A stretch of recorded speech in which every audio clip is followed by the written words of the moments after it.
Tokoh-tokoh pembaruan dalam Islam dan ide-idenya. Pertama, Muhammad Ali Pasha. Muhammad Ali Pasha lahir pada bulan Januari 1765 di Kawala, Albania, Yunani, dekat pantai Makedonia, dan meninggal di Mesir pada tahun 1849. Negeri ini telah menjadi bagian negara Daulah Utsmani sejak ditaklukkannya oleh Sultan Muhammad II Al-Fatih pada tahun 857 Hijriah, 1453 Masehi, dan dapat baru melepaskan diri dari kekuasaan Istanbul pada tahun 1245-1829 Masehi.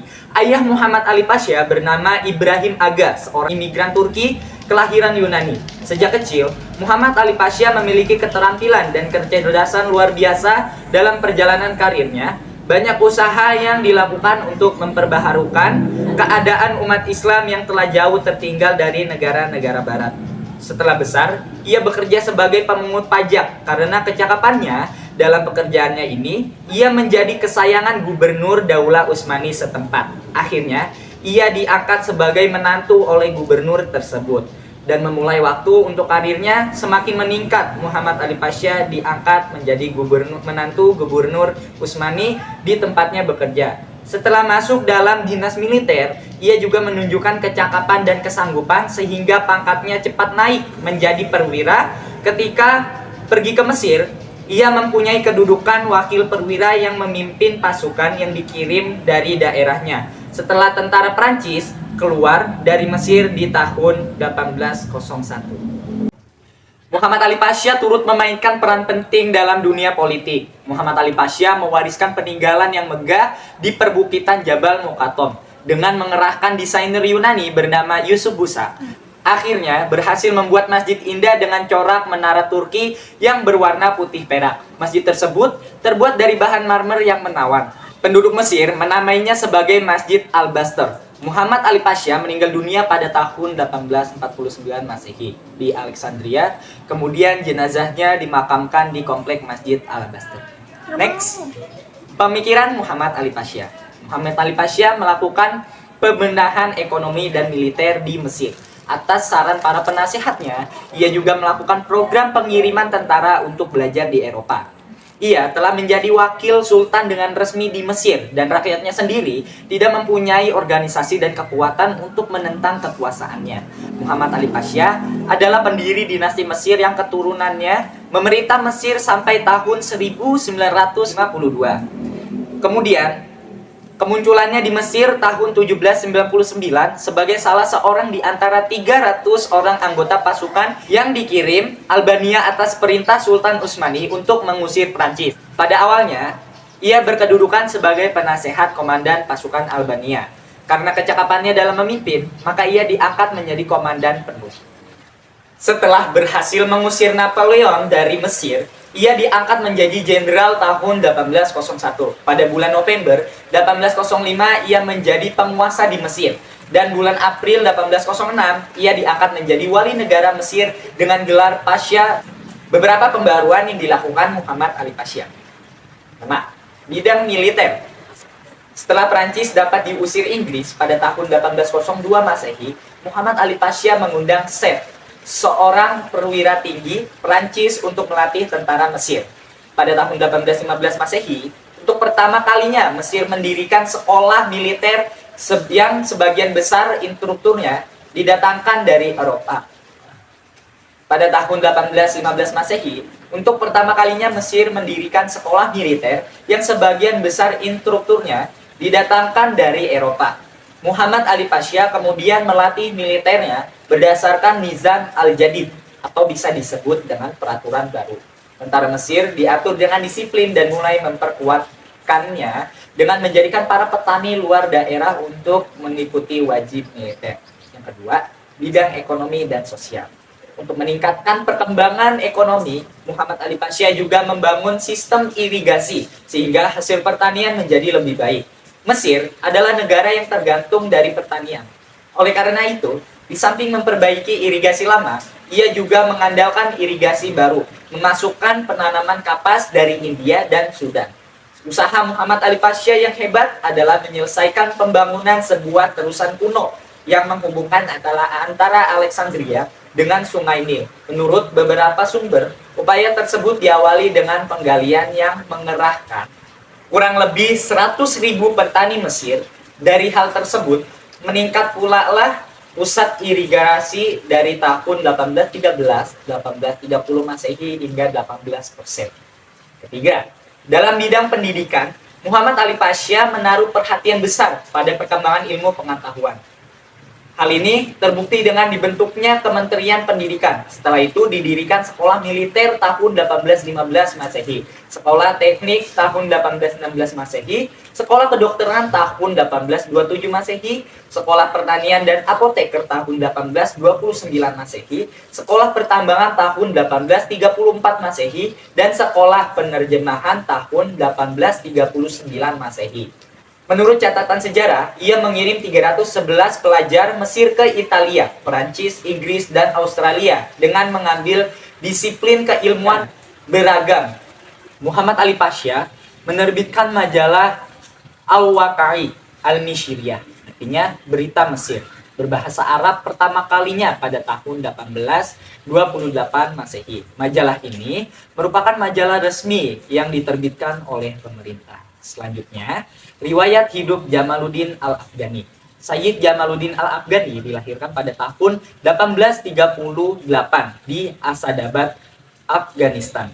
Ia berkebangsaan Afghanistan. Justru karena itu, di belakang namanya dicantumkan nisbah negeri tumpah darahnya, Al-Afghani. Sementara, gelar Sayyid menunjukkan bahwa pada dirinya mengalir darah bangsawan yang bermuara pada Fatimah binti Muhammad SAW dan Ali bin Abi Thalib. Sayyid Jamaluddin Al-Afghani, ia dikenal sebagai seorang mujadid atau reformer dalam dunia Islam, sekaligus sebagai seorang mujahid pejuang yang terus-menerus mengorbankan api semangat menegakkan kalimatul haq kepada siapapun, sampai pun kepada penguasa yang sangat zalim. Tujuan gerakan Al-Afghani yaitu dengan gerakan pan-islamismenya mempunyai dua tujuan utama. Pertama, membangun dunia Islam di bawah satu pemerintahan, dan yang kedua, mengusir penjajah dunia barat atas dunia Islam pada saat itu. Beberapa pemikiran Al-Afghani setelah melihat kemunduran umat Islam lalu menganalisa. Ia mencari sebab musababnya dan berusaha pula menemukan jalan keluarnya. Ide pemikirannya antara lain, yang pertama, ajaran Islam adalah sesuai untuk setiap perkembangan masa dan dimanapun, baik untuk bangsa Arab maupun non-Arab. Kemudian, umat Islam karena mereka telah meninggalkan ajaran Islam yang sebenarnya, kemudian larut ke dalam ajaran Islam yang salah. Misalnya, dalam soal keimanan terhadap takdir dan pengertian fana dalam tasawuf. Menurut Al-Afghani, keimanan kepada takdir harus diartikan bahwa segala yang terjadi ini berjalan menurut hukum, sebab, dan akibat. Dengan pengertian seperti inilah, maka sejarah Islam lahir semangat juang dan keberanian yang membawa gerbang kejayaannya. Sedangkan fana diartikan oleh Afghani sebagai berbuat dan berjuang di tengah-tengah umat untuk kepentingan umat, biar dirinya tak terkenal atau hancur karenanya. Oleh sebab itu, Al-Afghani sering mengungkapkan ayat Al-Quran, Innallaha la yughayyiru ma biqaumin hatta yughayyiru ma bi anfusihim. Allah tidak mengubah apa yang ada pada diri suatu kaum sebelum kaum itu mengubah sendiri apa yang ada pada dirinya.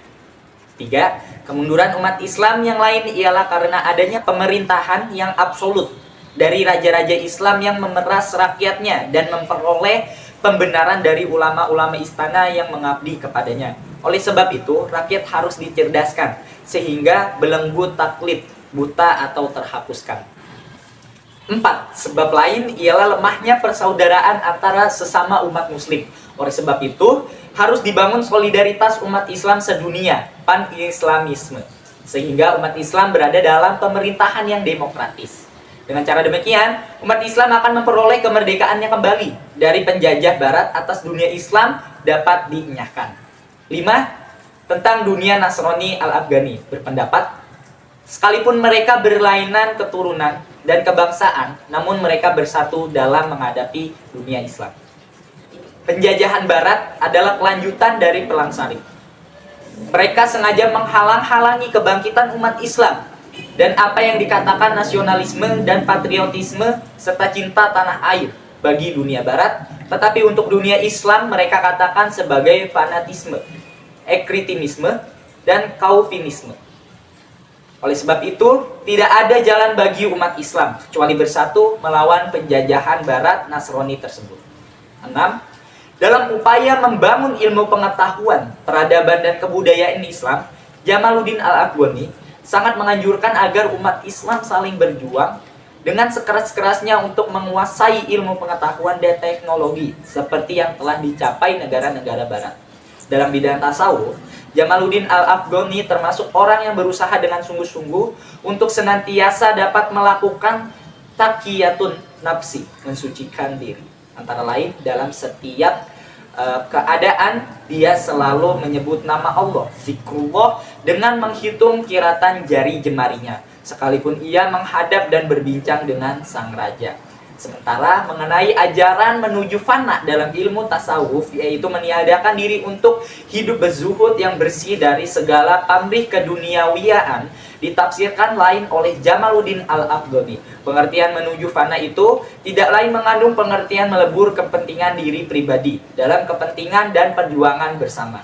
Tasawuf seperti ini yang dituntunkan Allah dan Rasulullah. Next, Muhammad Abduh. Syekh Muhammad Abduh lahir pada tahun 1849 di desa Mahalat, Nasr, dekat Sungai Nil, Mesir.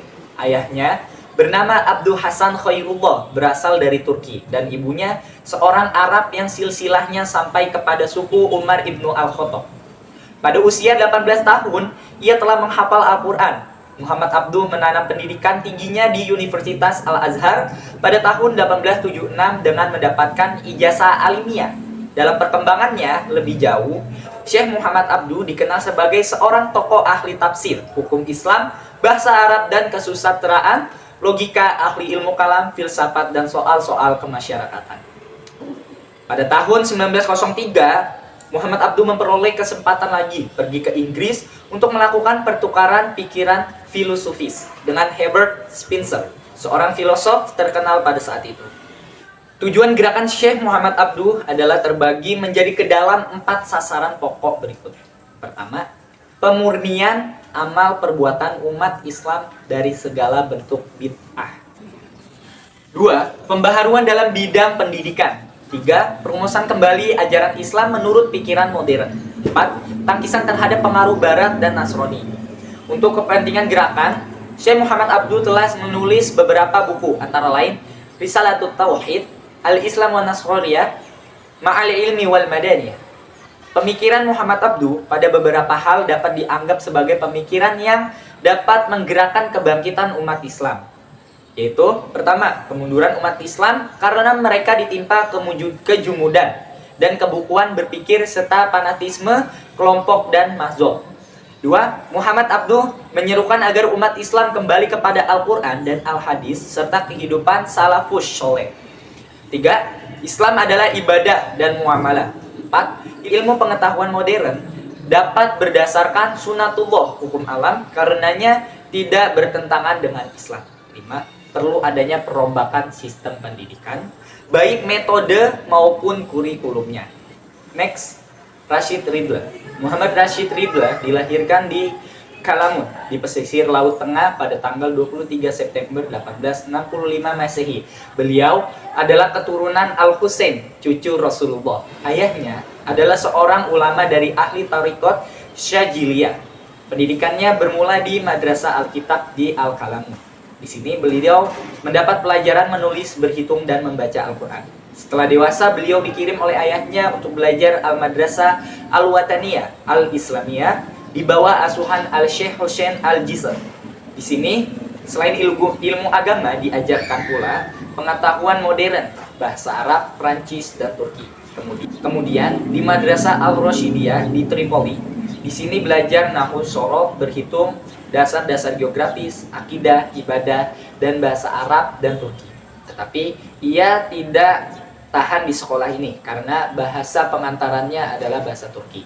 Rashid Ridha juga memperoleh ilmu dan jiwa keagamaan dari membaca kitab-kitab karangan Al-Ghazali.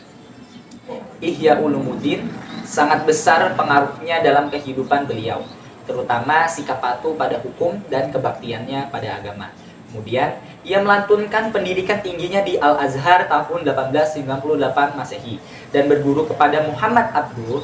Bersama-sama Abduh, Rashid Ridha menerbitkan majalah Al-Manar yang memiliki tujuan sama dengan Al-Urwatul Wusqa. Di antaranya adalah perbaharuan dalam bidang agama, sosial, ekonomi, memberantas kufarat dan bid'ah, menghilangkan paham fatalisme, serta paham-paham yang dibawakan tarekat. Majalah ini sering mengemukakan buah pikiran Ibnu Taimiyah, Abdul Wahab, Jamaluddin Al-Afghani, dan Muhammad Abduh. Ia juga mendesak gurunya Muhammad Abduh untuk menulis Al-Quran secara modern, yang kemudian dikenal dengan Tafsir Al-Manar. Rashid Ridha menutup lembaran sejarah hidupnya pada tanggal 23 Jumadil Ula 1350 Hijriah, 22 Agustus 1935. Ketika beliau wafat, beliau baru saja menyelesaikan penulisan tafsir Al-Manar sampai pada surat Yusuf ayat 101. Di antara ide-ide pembaharuan Muhammad Rashid Ridha adalah mengembangkan sikap aktif, kreatif, dan dinamis di kalangan umat. Umat Islam harus mampu meninggalkan sikap kejumudan dan fatalisme Jabariyah. Akal yang sehat dapat dipergunakan untuk menginterpretasikan ayat maupun hadis dengan kaidah-kaidah yang umum. Umat Islam harus menguasai sains dan teknologi jika ingin maju. Kemunduran umat Islam karena mereka banyak melakukan bid'ah dan kafarat yang masuk ke dalam ajaran Islam. Untuk mencapai kebahagiaan di dunia maupun akhirat, diperoleh melalui hukum alam yang ditetapkan oleh Allah Subhanahu wa Ta'ala. Next, Muhammad Iqbal. Muhammad Iqbal terlahir di Saikot, Punjab, India, 9 November 1877. Leluhurnya termasuk dari kalangan kasta Brahmana dari Kashmir yang telah memeluk agama Islam sekitar 3 abad sebelum Iqbal lahir. Muhammad Iqbal terkenal sebagai seorang sastrawan, filsuf sekaligus negarawan pada abad 99. Muhammad Iqbal berkelana belajar ke Eropa selama 3 tahun, mulai dari Cambridge bersama seorang filsuf neo-Hegelian, Jim McCormack, kemudian di Heidelberg, dan terakhir di Munich. Dia meninggalkan Eropa dengan gelar sarjana hukum dari Inggris dan gelar doktor dari Jerman, menguasai pemikiran Eropa secara mendalam, sejak teologi Thomas Aquinas hingga filsafat Henry Louis Bergson dan Nietzsche. Dalam sastra Urdu, Muhammad Iqbal merupakan salah satu tokoh yang penting. Karya-karyanya banyak ditulis dalam bahasa Urdu dan Persia. Sastra Pakistan, India, bahkan Indonesia banyak yang mengakui dan mengagumi karya-karya Muhammad Iqbal. The Reconstruction of Religious Thought in Islam, terbitan Lahore 1951, dapat dikatakan sebagai karya puncaknya. Di sanalah percik-percik gagasannya memancar dan terus menginspirasi hingga sekarang. Selama bertahun-tahun, Muhammad Iqbal memberikan pengaruh yang sangat besar pada perselisihan budaya, sosial, religius, dan politik. Muhammad Iqbal meninggal di Lahore pada tanggal 21 April 1938 pada umur 60 tahun. Secara ringkas, ide-ide pembaharuan Muhammad Iqbal adalah sebagai berikut. Ijtihad merupakan kedudukan penting dalam pembaharuan Islam, dan pintu ijtihad tidak tertutup. Kemunduran umat Islam disebabkan oleh kebekuan dalam berpikir. Perhatian yang berlebihan terhadap zuhud membuat masyarakat tidak atau kurang memperhatikan masalah-masalah dunia dan kemasyarakatan. Umat Islam harus menguasai sains dan teknologi yang dimiliki Barat. Dinamisme dalam paradigma Iqbal. Dari segi bahasa, kata dinamisme dalam paradigma Iqbal. Ada kecenderungan umat Islam terjerembab pada paham fatalisme yang menyebabkan umat Islam pasrah kepada nasib dan enggan bekerja keras. Pengaruh zuhud yang terdapat dalam ajaran tasawuf yang dipahami secara berlebihan dan salah mengakibatkan umat Islam tidak mementingkan persoalan kemasyarakatan. Paham fatalisme inilah yang menyeret umat Islam kehilangan semangat dan bermental budak. Munculnya kelompok muslim yang menganggap pintu ijtihad telah tertutup. Pemahaman ini melahirkan sikap statis jumud dalam pemikiran umat Islam. Karena kegiatan ijtihad dianggap tertutup, kaum muslim lebih cenderung mengikuti pendapat-pendapat mazhab-mazhab yang sudah ada, bahkan terjerembab di lingkaran mazhab tersebut sehingga terjadi kemasalahan untuk berpikir. Untuk mengatasi berbagai persoalan yang dihadapi umat Islam, maka Muhammad Iqbal menawarkan beberapa solusi yang harus diterapkan, yaitu secara konsisten menerapkan konsep dinamisme Islam. Umat Islam harus membangkitkan kembali tradisi keilmuan dengan membuka pintu ijtihad. Al-Quran senantiasa menganjurkan pemakaian akal untuk melihat tanda-tanda kebesaran Tuhan. Dan pada saat yang sama, menganjurkan umat Islam senantiasa bergerak aktif menyongsong perubahan zaman. Di dalam ijtihad, terdapat aspek perubahan, dan dengan adanya perubahan itulah dinamika umat manusia berasal. Paham dinamisme Islam inilah yang membuat Iqbal mempunyai kedudukan penting dalam perbaruan Islam. Dalam syair-syairnya, ia mendorong umat Islam supaya bergerak dan jangan tinggal diam. Intisari hidup adalah gerak. Karenanya, Iqbal menyuruh agar umat Islam bangun dan menciptakan dunia baru. Dalam kaitannya dengan Barat, Iqbal memandang Barat tidaklah bagus untuk dijadikan model peradaban. Kapitalisme dan materialisme Barat telah membawa kerusakan bagi kemanusiaan.